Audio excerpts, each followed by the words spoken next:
Hey everybody. It's actually a really nice day today. And the ground's nice and soft, so I think I'm gonna start laying out the garden beds. Before I did that, I wanted to show you another one of the collections that I've put together over the last year. It is my little trinket box collection. Out of these, I think 3 of them are sterling.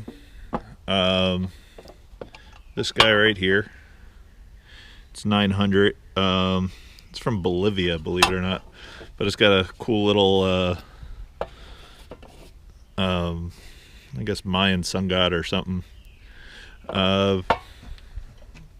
This one I believe is Peru.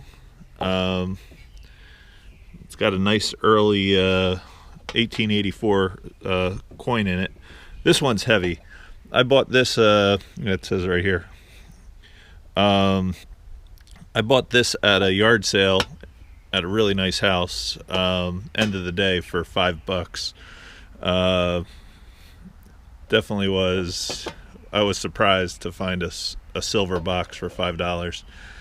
I'm trying to think where I bought this one recently, and I got this for I think $10 at the flea market. It had, I think I found a hallmark on it somewhere. I'm trying to remember where it was, but the tooling, like the work with the peacocks, is just really nice. I went to antique store with my girl one day, and we bought this box. I believe it's Turkish, but the edge here is gold. I don't know if you can see it without, bring it over to the light. Maybe you can see it a little bit better. And it also had 1, 2, 3, 4, 5, 6. It's missing one of the gold rivets, but I just thought this was really nice. We got this at the antique store for $20, and I knew if I pulled the gold off, I would have tripled my money, but I just thought the box was too nice to mess this one up. The rest is all brass work. And I actually have a second one of these little treasure chest boxes with the velvet or the felt lining.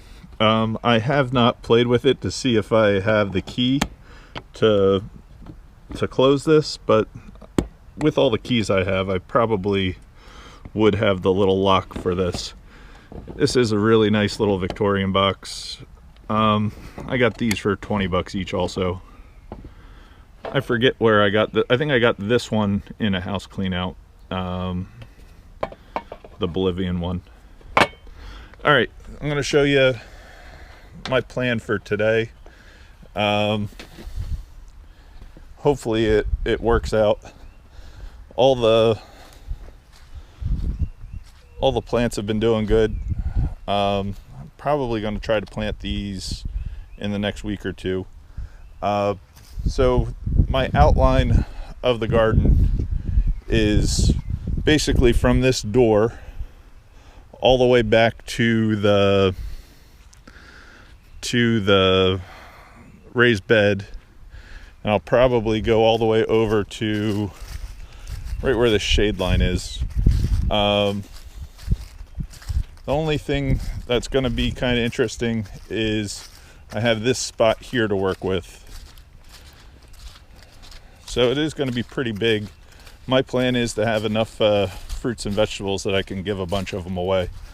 So it's going to be kind of like an L. Here, I'm going to come over here and I'll draw it out how I envision it looking.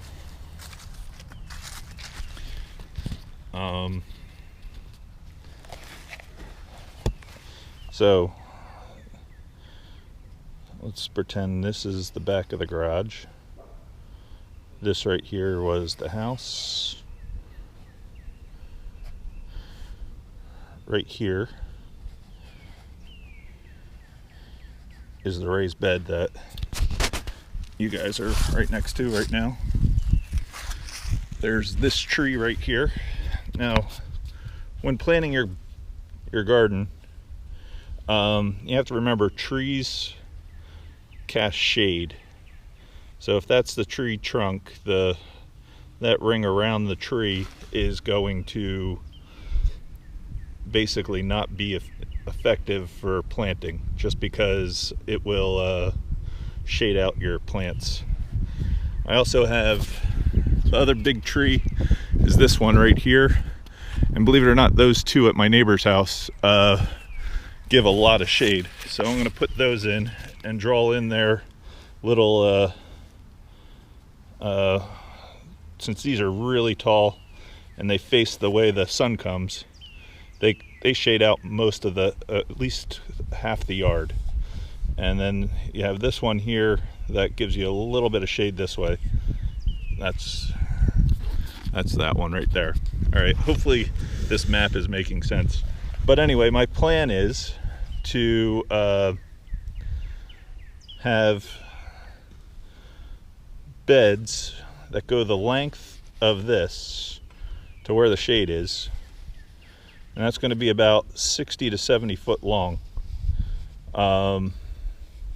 It's going to end up being a lot of work, but I have a bunch of potatoes and everything else. I don't plan on making raised beds. I think for the raised beds, I'm only going to plant the greens and the lettuce. So I think what I'm going to do next is I'm going to rope out where the beds are going to be so I can decide before I cut the grass out how it's going to look. I'm pretty sure all along the edge here of the garage and the house is going to be the butterfly garden, and alongside the woods there. So that should give it some pretty color. The only other thing I have to do, I have an electric fence, and I'm going to put that up to keep the deer out. That's what we used to use at the farm, and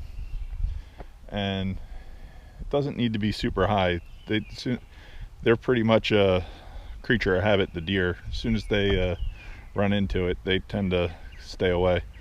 But we'll be able to tell if it's not working, and we have to make it higher before we plant a lot of the summer vegetables if we start now. This week is a good week to start planting potatoes. If you plant the potatoes too late, they don't do well in like the late spring heat when they're first growing. So that's why I'm going to try to get this together so we can get the potatoes together. There's one other cool thing about this tree I wanted to show you.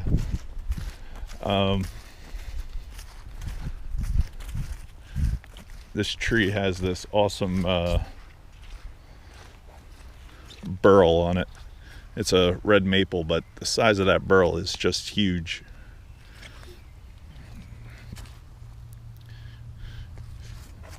Almost make a good burl bowl. All right, I'm going to put you on time lapse as I lay out how this is going to look. So came out to the woods. I'm cutting stakes to stake out the garden bed. Cutting a little point to it, and that should do pretty well for making the rope nice and straight, so we have straight beds. There's I don't know, probably I'm going to make at least 2 or 3 dozen beds, so I'm gonna need a good mess of sticks. It's nice that I have the time to kind of make this all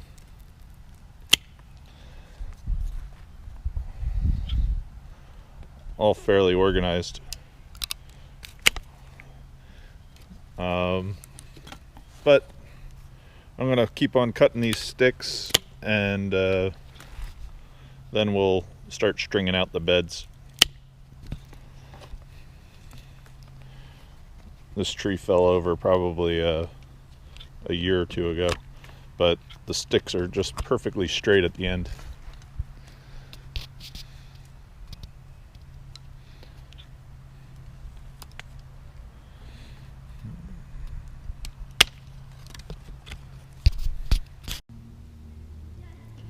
So I hit in the first stake here. I'm going to run a line. I used the tape measure. I was able to make 3-foot walkways and 7 24-inch beds all the way to the edge of the raised bed. So I'm going to run the line all the way to the end to make sure that the beds start out straight before I cut them out. And then we'll be able to match everything to where it's supposed to go. It's hard to do with one hand. Let me go get the hammer. Actually, I probably push this one in. And basically all I'm going to do is bring these guys right to the line, and then I'll come with the hammer and hit all of these in. The beds are going to be, I'm thinking this is going to be for the potatoes. There's going to be, I'm going to do 6 beds of potatoes and one pea, and they're going to be about 40 foot long. And you plant a potato seed about every 8 inches. So I think it ends up being, and if each potato seed ends up producing about 3 pounds of potatoes, it's around 1,000 pounds of potatoes that would be produced in this spot. So once I get all these done,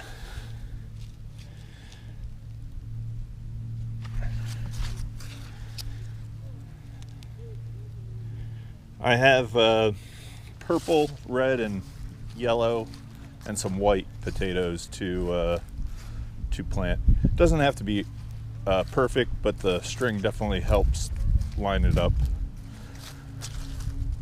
But the reason I wanted a 3-foot walkway was so that way I could fit the wheelbarrow down the center.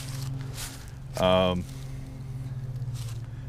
right, I'm gonna do the same thing on the other side and line these strings up. So I ended up getting everything wired out. I don't know if you guys can quite see it. The 7 beds, I have 3 that are about 50 foot. This wider spot's going to be the aisleway, and I have 4 that are about 36 foot. So it will so I just finished wiring up all the beds to have them marked. I was surprised I had enough string. There is 7 beds that are 36 foot long. They go to right before the shade of the tree. And then I have 3 beds that are about 50 foot long. Where the string is here is going to be the aisleway, and we're gonna come with a shovel and cut all the way along all this. So I'm gonna start that today. I don't know if with the ground being nice and wet after the rain yesterday, it should be fairly easy.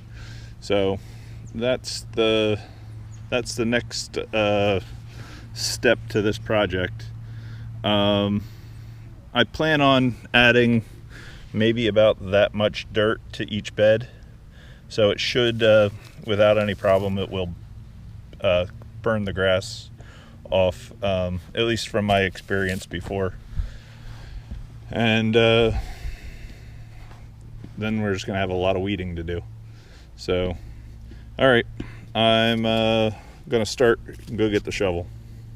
So for this job, I have this nice long-handled, it's actually a nice vintage shovel, but I'm just gonna line everything right up to the edge, and it's basically going to fold that into the center.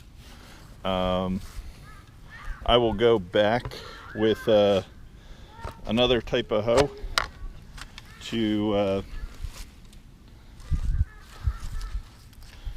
so you can see it makes like a nice defined edge in the grass.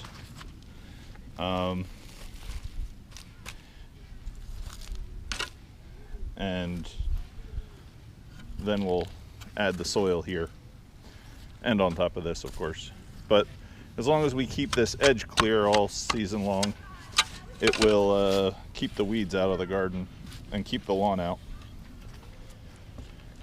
Might only have to do the edge one more time. So, all right, I'm going to put you guys on time lapse so you can, I guess, watch me work. I have a bit of it to do.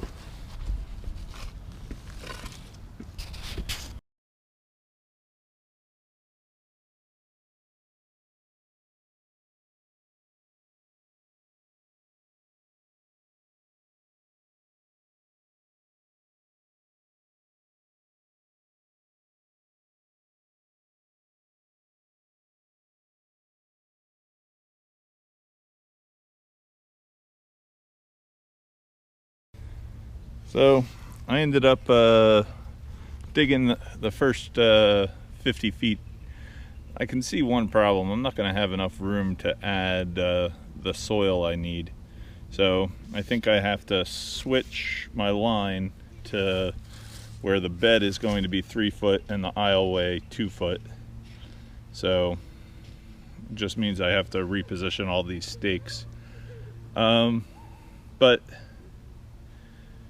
just because at 3 foot, once you cut this edge, it doesn't leave a lot of room in the middle. So I guess that's my plan now. I have to move all these 1 foot over, so that way the strings are even. All right, I'm gonna work on that and then cut this other side. I'm gonna try to finish this one bed today for you guys to see. And at least that's my plan. Actually easier to move these spikes than I thought. So I just bring it over to 36 inches, and working with this string makes it a lot easier. So that way my aisleway will be 2 foot and the bed will be 36 inches. The potatoes don't need a ton of, they just need, like, the bush itself will get big. So it will be, I'm actually kind of excited that it's that time of year to start planting. If you wait to plant your potatoes a little bit later, once it gets warmer, they don't seem to do as well. So all right, gonna go cut this next line. Well, I finished both sides. Thank you, kid. Kid brought me a beer. The next thing I have to do is I'm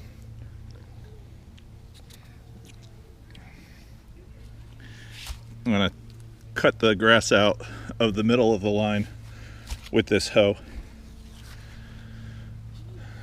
Definitely a lot of work. Apple looks good.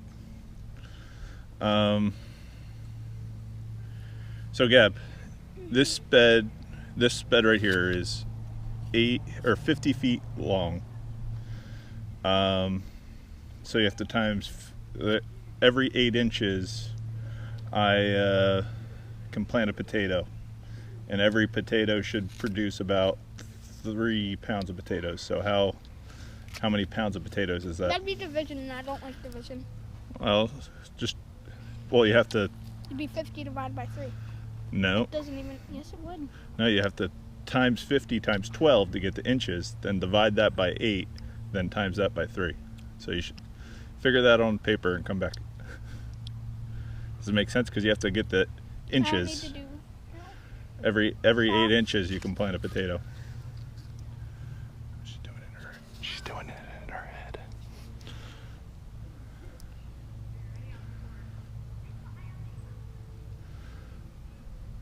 Oh, it's a nice day. Thank you for the beer.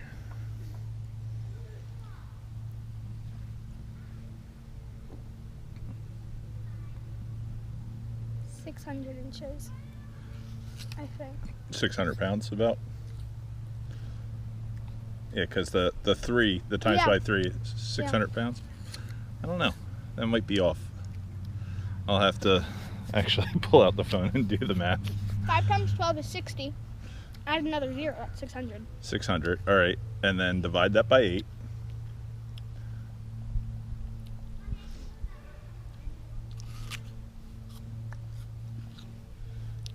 It's like 75. It's about 75. And then times 75 times 3. Oh, okay. So you're only at 150 pounds on this. I was doing... But that's 3 bags of potatoes that would produce. It's pretty good.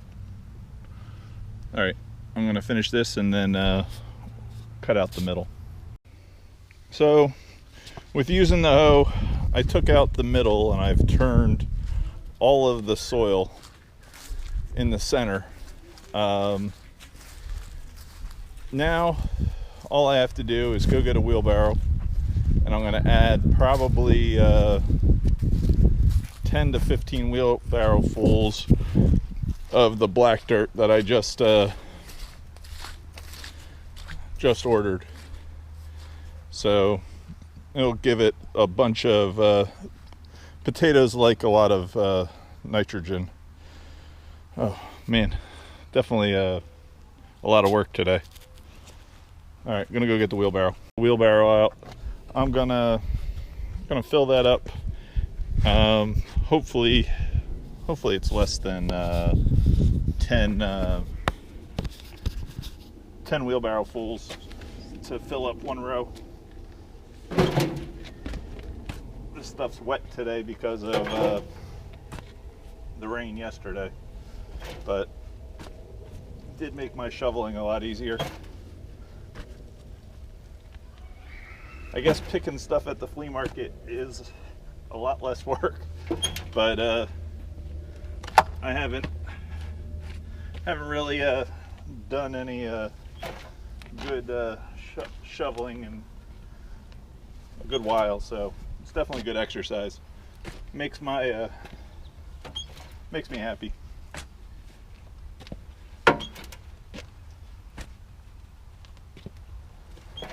I do plan on giving away most of the vegetables we produce this year. It will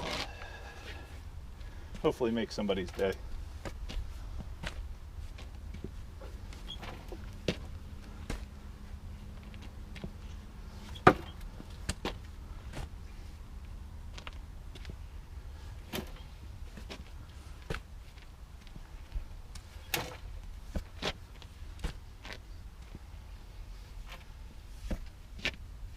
This shovel's probably from the 1930s.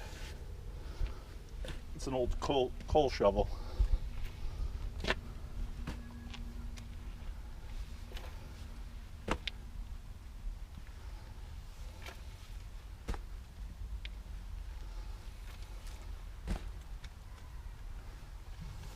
All right. Got my first wheelbarrow done. Luckily my line's right over there, so it's nice and close. But I think I need 2 hands. Now, I'm not upset if I go over into my trench, because this black dirt is just super easy to, the compost is super easy to shovel right out of there. So it's looking like we did close to 5 feet of the bed with one wheelbarrow full.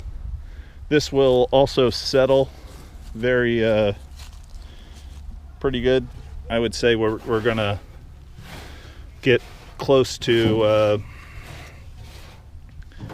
an inch or 2 of settling, but I will rake it out.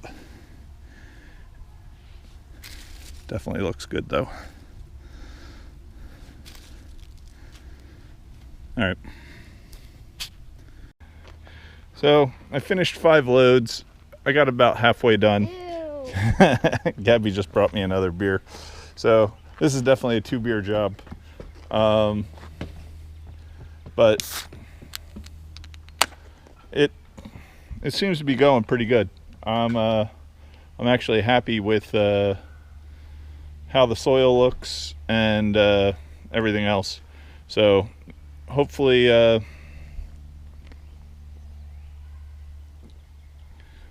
can get started on the second one before it gets dark.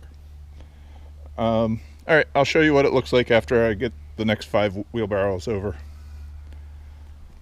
So I ended up spreading the compost all the way down the bed that I worked up.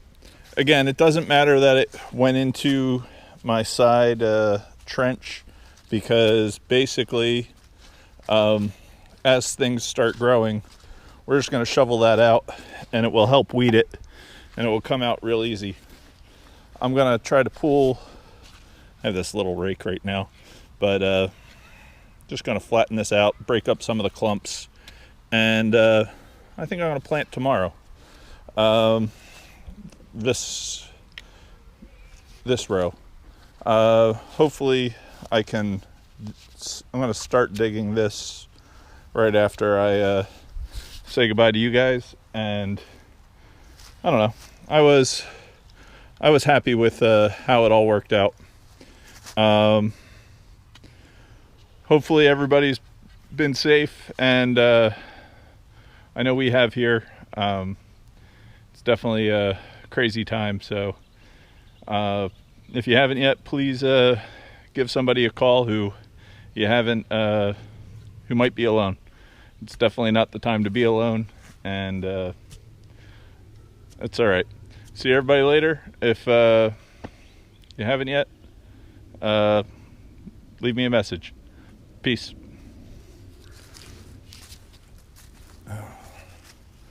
Definitely a 2-beer job.